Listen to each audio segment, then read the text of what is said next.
It started with something small. That's always how it begins, doesn't it? A nothing moment. A routine task. You think you're just doing laundry. You think your life is intact. And then, like a thread snagging on a nail, everything starts to quietly unravel. That Friday, I just come back from the grocery store. It was raining, the kind that doesn't come down hard but keeps soaking you anyway. Laura had left her coat balled up in the passenger seat of my car. A gray wool thing, sleek, with the kind of cut that said more about presentation than warmth. I picked it up to hang it by the door, but then paused. It smelled different. Not terrible. Just not hers. Laura's usual perfume was light, almost floral, with a powdery finish.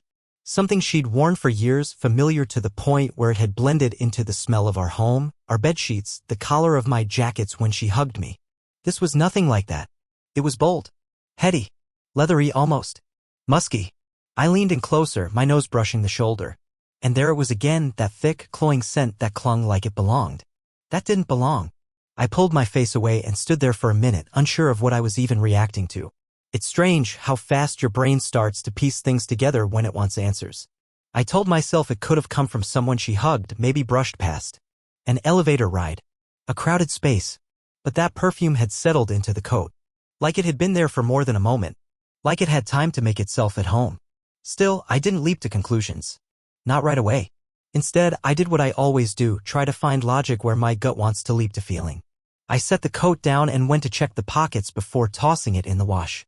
Inside the right one, my fingers brushed against something folded. A napkin. Fancy, thick material, not the cheap kind you find in diners. I pulled it out. The name Knox was printed across the corner in that black, embossed serif they always used. I knew that bar. We both did. Upscale. Craft cocktails. Leather booths. It was where Laura and I had gone the night we celebrated her getting promoted. Over a year ago. We hadn't been back since. The napkin had a faint smudge of what looked like Berg *NY lipstick. Laura didn't wear lipstick like that. She was more of a bomango kind of woman, especially during the week. I sat down at the kitchen table with the napkin in my hand, heart tapping against my ribs, not pounding yet, but not calm either. It felt like holding evidence even though I didn't know what of. I turned it over. Nothing written on it. Just that faint lipstick mark and the name of a place that shouldn't have anything to do with our lives anymore. I could have confronted her. I could have texted her right then and there, "Why were you at Knox?"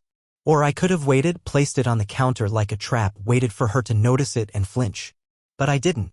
I put the napkin back in the coat pocket and hung it by the door. That evening, Laura came home around 7. She looked tired. Not the dramatic, drained kind, just the quiet sort of exhaustion that comes from too many small things stacking up. Her hair was up in that lazy bun she always did when she didn't want to deal with it. She kicked off her shoes, dropped her bag near the door, and smiled at me like nothing was off. "Hey, babe," she said, walking over.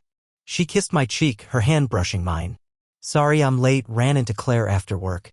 She's flying out this weekend." Something about that name, Claire, snapped into place too easily. We hadn't talked about Claire in months. They'd had a falling out, I thought. Or at least a slow drifting apart that nobody really acknowledged. "Where'd you guys meet?" I asked, casual as I could manage.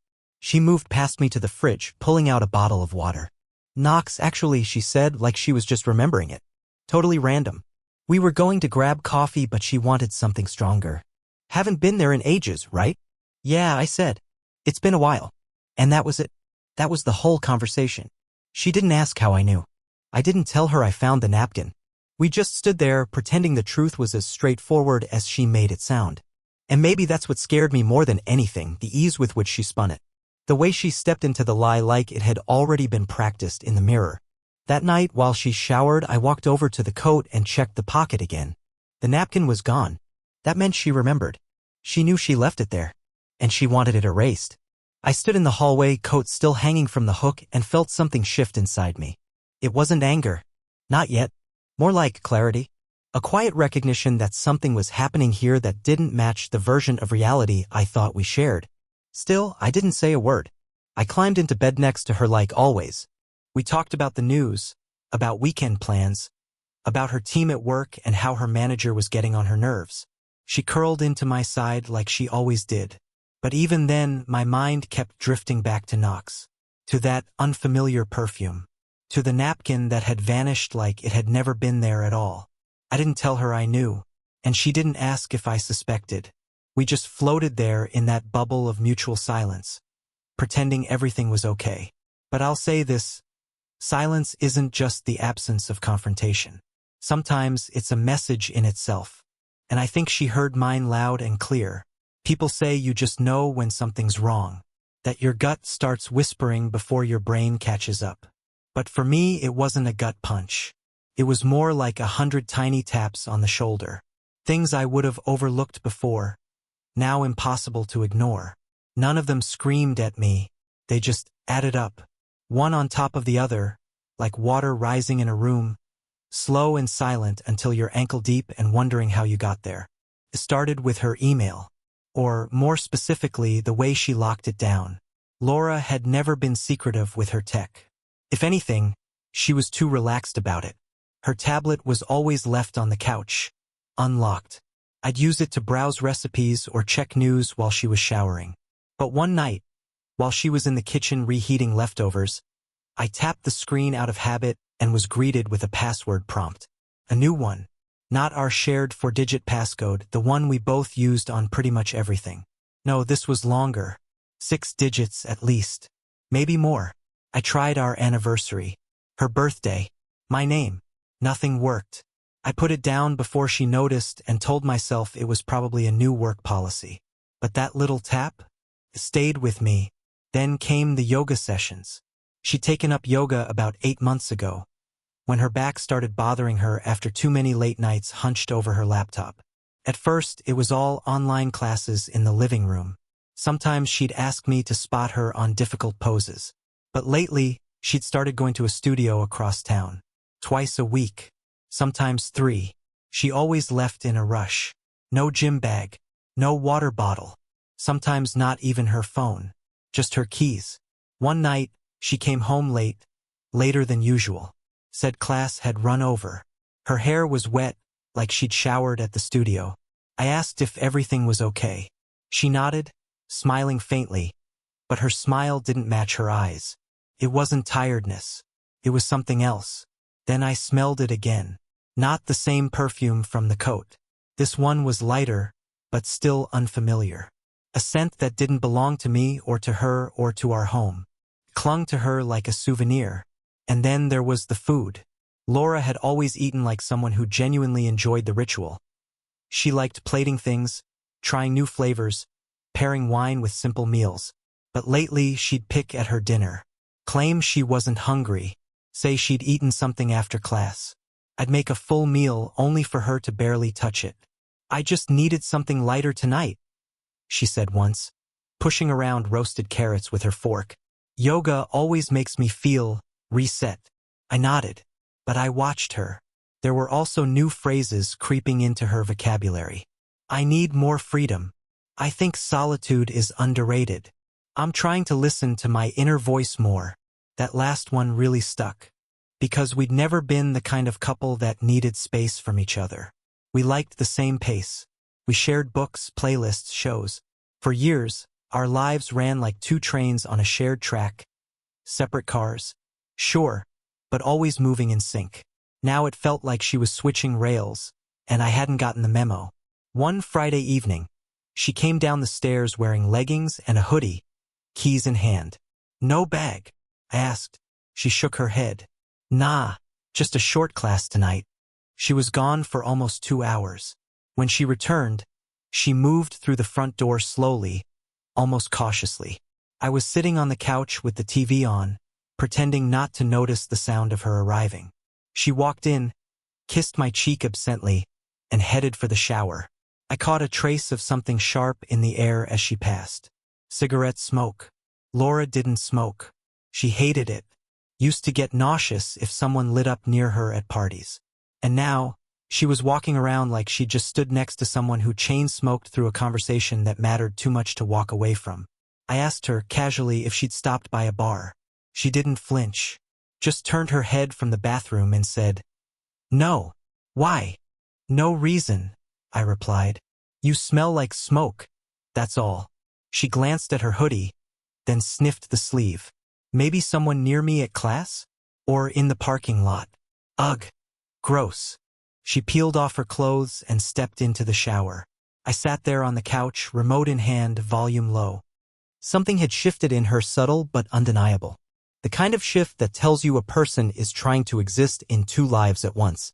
I didn't have proof. But I didn't need it. I had the pattern. The routine that no longer aligned. I started noticing other things after that. How she always kept her phone on silent. How she angled the screen away when texting. How the name C started showing up in her notifications, just the letter. Nothing more. C could be Claire. Could be someone else. Could be nobody. Could be everything. There was a Saturday she said she needed to go clear her head. That she wanted to take a solo walk near the reservoir trail. I need to breathe, she said. No podcasts. No music. Just silence. I didn't argue. I just watched her leave with no headphones and no jacket, even though the weather was cold enough for layers. 2 hours later, she returned with flushed cheeks and windblown hair. She looked peaceful. Like someone who had just stepped out of another version of their life and wasn't ready to re-enter this one. I never asked about the walks, or the new habits, or the smoke, or the passwords. I kept pretending I didn't notice. That my world was still whole. But it wasn't. Not really. Every day that passed, I felt like I was watching a version of Laura I didn't recognize. Not completely. Her laugh was still the same. Her handwriting still curved in that soft, left-slanted way. She still wore the old sweatshirt I gave her from college. But underneath all that was someone leaning toward a life that no longer included me in the center. And I was starting to realize maybe that's what she wanted. One night, I stayed up after she fell asleep. I stood at the edge of the bed and watched her breathing. She looked peaceful, one hand tucked under her chin. She didn't flinch when I moved. Didn't sense that I wasn't beside her anymore. It was like I'd become background noise in my own home. I walked downstairs, poured myself a glass of water, and sat at the dining table in silence. There's a kind of loneliness that creeps in when you're still technically together. When the person you share your life with is sharing less and less of themselves. It doesn't come crashing in. It just drips. One moment at a time. I never thought I'd be the guy who notices a coat smells wrong. Or who memorizes the time between I'm leaving and I'm home. But here I was. Tracking patterns like I was waiting for an answer I didn't want but couldn't ignore. Some nights I still held her hand in bed. Still kissed her shoulder when she turned over. Still said I love you when she was half asleep. And she said it back. But I wondered more and more who she was saying it to. Because the version of me in her mind? I wasn't sure I existed anymore. I used to think the worst thing in a relationship was not knowing. Living in that gray fog of half-formed suspicions where your mind spins scenarios and your heart begs you not to believe any of them. But the truth? The truth is heavier. Once you see it, really see it, you can't unsee it. And the person you thought you knew becomes a stranger wearing a familiar face. It all broke open during a business trip to Boston. I was there for a 3-day leadership summit, one of those overly structured events with breakout groups and buffet lunches where people in name tags pretend they're learning something new. I wasn't focused. I hadn't been for weeks. Every speaker's voice faded into the background. All I could think about was Laura. Where she was. Who she might be with. Whether her phone was lighting up with texts from me or someone else. On the second night, we had a group dinner at a steakhouse near the hotel. I was seated between a guy from procurement and a woman I'd met at last year's event, trying to keep up with the conversation. It was noisy, the kind of loud where people have to lean in close to be heard. I kept checking my phone under the table, not obsessively, just often enough to feed the anxiety. Then, just after dessert was served, I got a call. Not from Laura. From a courier service. Hi, this is David from Next Point Deliveries. I just wanted to confirm that your package was received at your residence. I blinked. What package? Arrangement of roses, tiramisu from Caselli's, and a handwritten note. Signed for at 7:46 p.m. My stomach dropped. I'm not home, I said, voice low. Who is it addressed to? He paused. Dylan M. Hart? That's you, right? Yeah, that's me. I ended the call and excused myself from the table, mumbling something about a work emergency.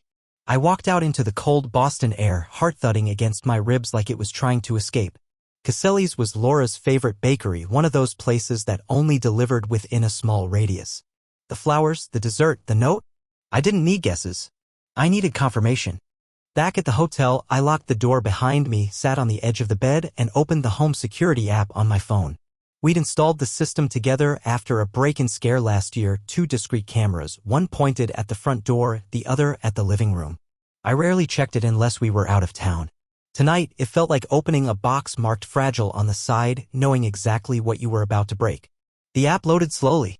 Wi-Fi was spotty. I refreshed twice before the timeline appeared. I scrolled to 7:40 p.m. and tapped play. There she was. Laura. Standing in the entryway, barefoot, wearing a shirt I didn't recognize, a charcoal gray, oversized. Not mine.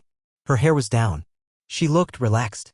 Comfortable in a way I hadn't seen in months. She opened the door and smiled at the delivery guy. Signed something. Took the package. The flowers were bright sunflowers and white roses. She read the note, smirked, then walked out of frame. A minute later, she returned to the living room, still holding the card. She tossed it on the table and sat on the couch, curling up like she was waiting for someone. And maybe she was. That was the part that crushed me, not the infidelity itself, not even the gift, but the ease of it all. She looked so at home. So unbothered. Like she'd done this before. I sat frozen, the screen still glowing in my hand, the faint echo of her voice from the video bleeding through the speakers. Then I did something I hadn't planned on. I booked a new apartment. Not for a trip. For an exit. It was late, but I found a listing near the office, a furnished one-bedroom overlooking a quiet stretch of downtown. Available immediately. I filled out the application, uploaded my documents, and paid the deposit within the hour. I didn't even pack my bag that night. I just sat there, lights off, wondering how I had let it go this far. How many lies I'd let slide. How many times I'd convinced myself that my silence was strength when really it was just fear wearing a different name. The next morning, I called the front desk and extended my hotel stay by a day. I told my team I needed space to work through some personal issues. Nobody asked questions. On the flight back, I didn't sit by the window like I usually did. I didn't want to look out at the clouds and think about metaphors or silver linings. I stared straight ahead, headphones in, pretending that the world outside didn't exist. When I got home, she wasn't there. The house was quiet. Too quiet. The card was still on the table. I walked over and picked it up, hands steady, even though I didn't feel steady at all. That night was perfect. No name. No signature. Just that single line. I folded it in half and slipped it into my jacket pocket. Then I started packing. Not my things, hers. I moved through the house slowly, deliberately. Closet, drawers, bathroom shelves. I packed everything with care, like I was preserving the final pieces of a museum exhibit titled Before the Betrayal. I labeled each box with masking tape and a black Sharpie. Shoes, winter coats, vanity books. I didn't cry. I didn't rage. I just moved. There's something eerie about that kind of calm. It doesn't feel brave. It feels surgical. I found her hairbrush on the bathroom sink and stared at it for a long moment before adding it to a box labeled personal. At some point, I sat on the edge of the bed we'd shared for nearly 5 years, and realized I didn't know what her favorite book was anymore. I used to. But now? All I knew was that she'd lied. Easily. Repeatedly. With grace. And that somewhere out there, someone was calling my home his hiding place. Later that night, she came home. She didn't say much. Claimed she was tired. That work had been a mess. She didn't notice the boxes in the guest room. Or maybe she did, but decided not to ask. I watched her as she poured a glass of wine, took a sip, and scrolled through her phone.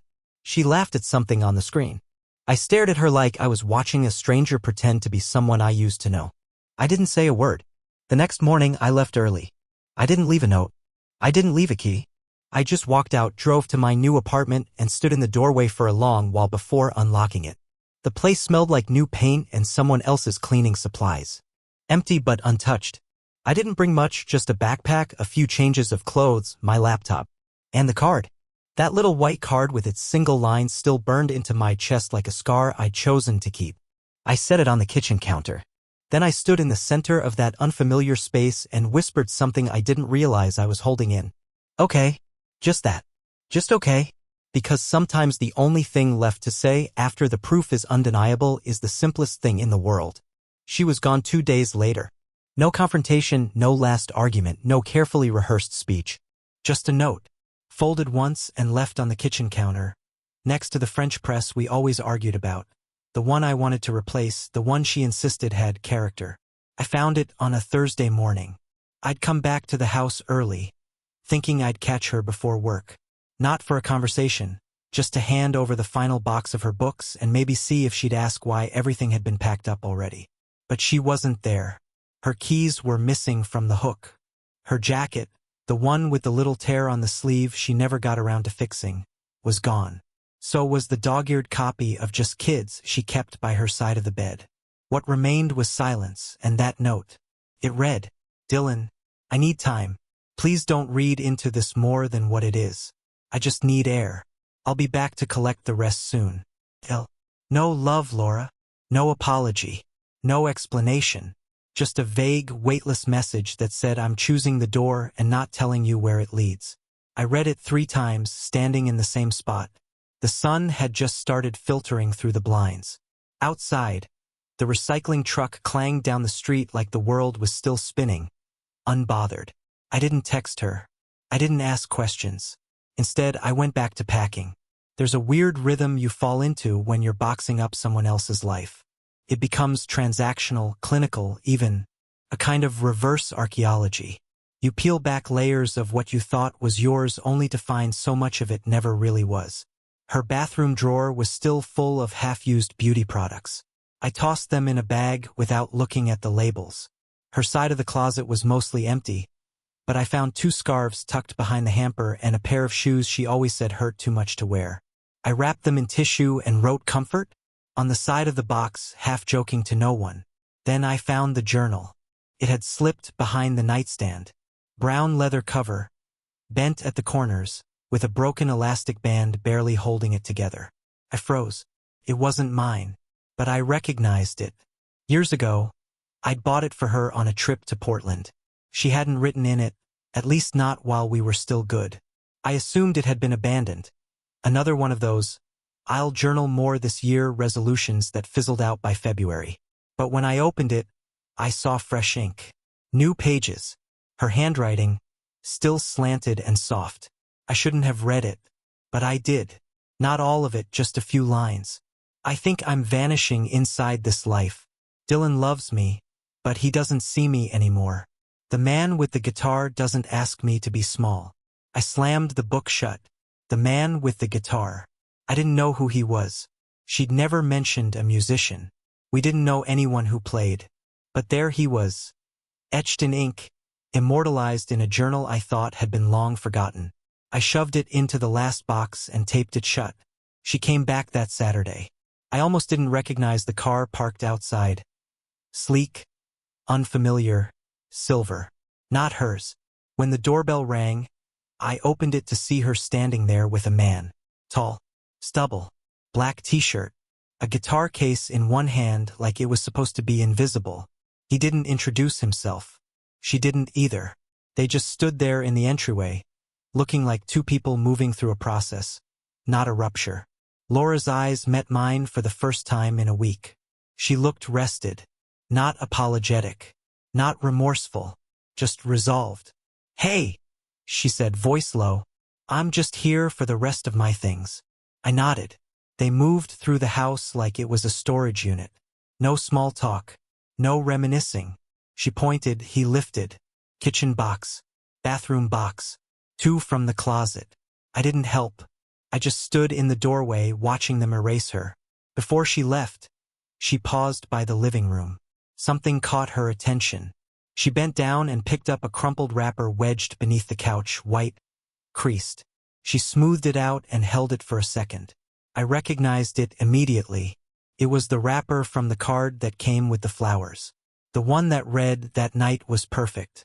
She didn't say anything, just folded it again, smaller this time, and slipped it into her pocket. Then she reached into her bag and pulled something out. A journal. My journal. The one I'd started writing in a few years ago, abandoned, then lost. I thought it had vanished in a move. Turns out it had been in her possession the whole time. She handed it to me without looking up. I flipped it open. Some of the pages were dog-eared. One of them had a faint pencil line under a sentence I barely remembered writing. "Love isn't just showing up. It's staying when the weather turns." No comment. No smirk. Just the journal handed back like a returned library book. Like a closed chapter. She turned to leave. I stood there, still holding the book, unsure of what to say. Every goodbye I'd imagined, every confrontation, every bitter word, every shouted accusation, all of it evaporated in the reality of that moment. There wasn't rage. There wasn't even heartbreak. Just absence. A hollow space where things used to live. She and Guitar Guy walked out without a word. He didn't look back. She did. Once. Just long enough for me to see her face and realize there was no regret there. Only relief. She was gone 5 seconds later. And just like that, it was over. There's this myth that closure comes with conversation. That you need some final reckoning, a climax where everything gets explained and both parties walk away understanding what went wrong. But the truth?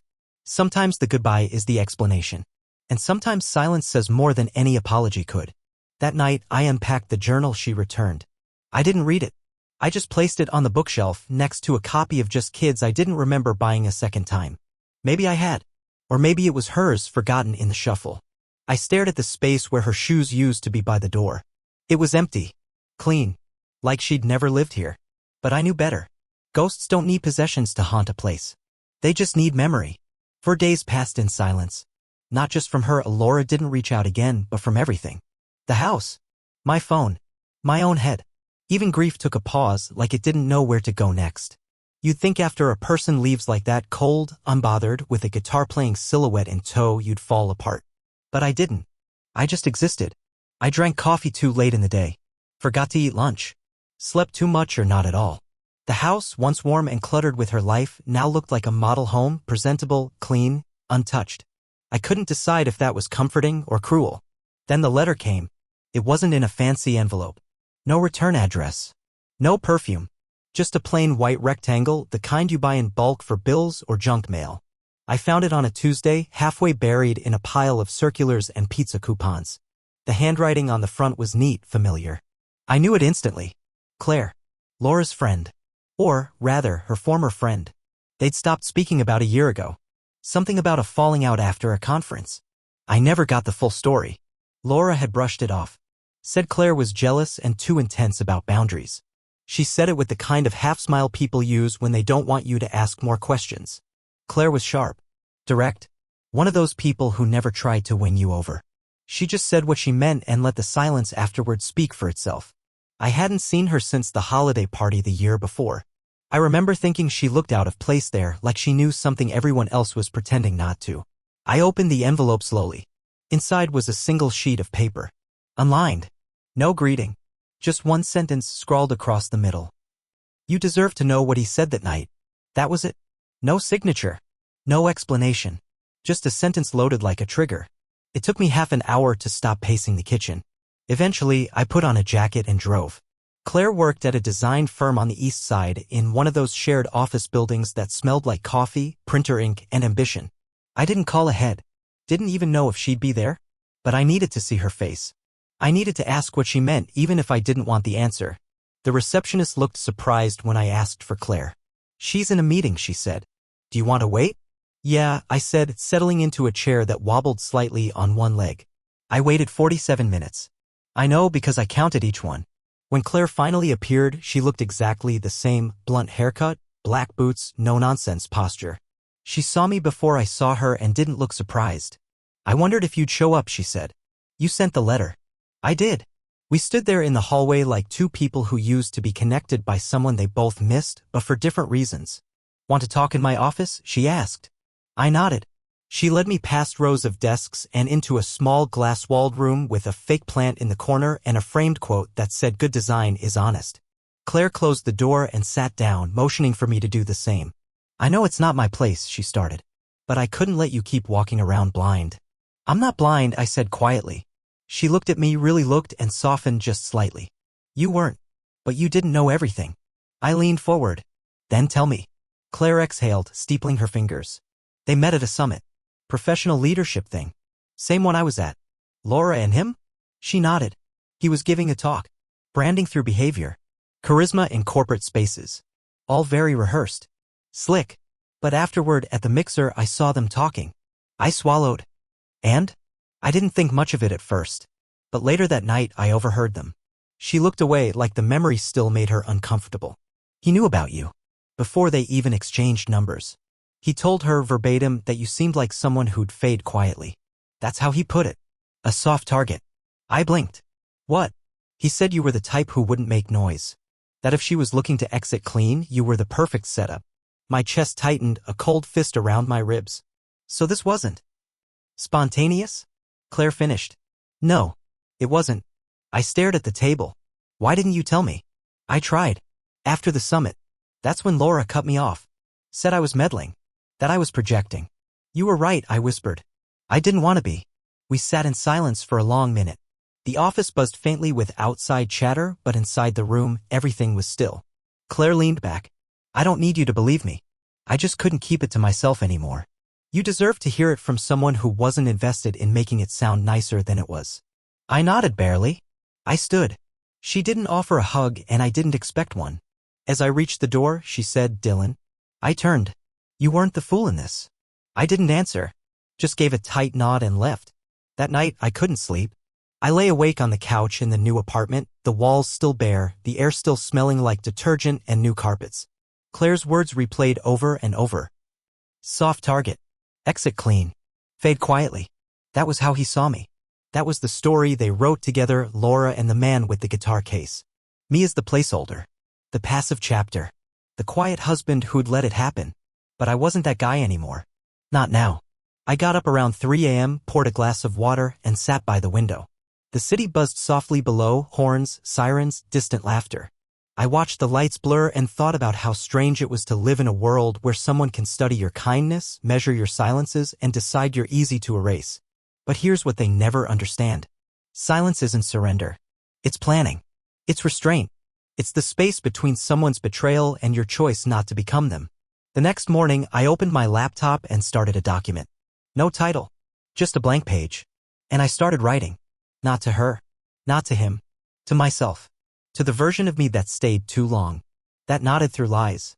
That folded napkins and ignored smoke. The truth was finally in the open now. Not from her. Not from him. But from the one person I never expected to speak, the friend she tried to erase. And somehow that felt like the beginning of something real. 2 weeks later, I was in Chicago for a corporate dinner. The kind with champagne that tasted like metal and speeches that ran too long. I wasn't really listening. I'd become good at smiling, nodding, and disappearing behind a glass of something half-drunk. The version of me at those dinners had become a shell, still functional but largely checked out. Then my phone buzzed. A text from Kevin, my brother. No message. Just a screech asterisk T. At first, it didn't register. It was a post from a private business forum. Something about emotional displacement through routine disruption. The title meant nothing to me until I saw the username, his. The man with the guitar case. The post read like a playbook. Clean language. Clinical tone. A strategy guide for psychological manipulation. How to insert yourself into someone's life by becoming a better version of the person they rely on. How to mirror.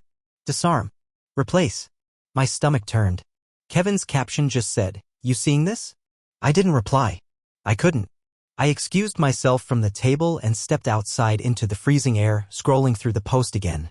It hit me like a second betrayal. Not just that he'd done it, but that he'd thought it through. That it was structured. Intentional. A case study in control. That's when I realized this wasn't a love story. It wasn't even a fling. It was a project. And I'd been the beta version. I left the apartment a month later. Everything was boxed, paid, labeled. The journal Laura returned, I didn't throw it away, but I never opened it again. It stayed tucked between 2 books I didn't reread. I moved south. A coastal city, quieter, less preoccupied with speed. Rented a studio with a view of the sea. Mornings became a ritual, coffee, silence, and writing. Just fragments at first. Thoughts. Moments. Proof that I still existed outside of what had happened. One morning I wrote, "Sometimes the most important chapter is the one where nothing dramatic happens. Just peace. Just the absence of noise." And in that moment I realized something. If Laura ever returned, her voice wouldn't matter anymore. Her choices, her exits, her rewritten version of me, they didn't hold the pen now. I did. The silence didn't leave. But this time it belonged to me.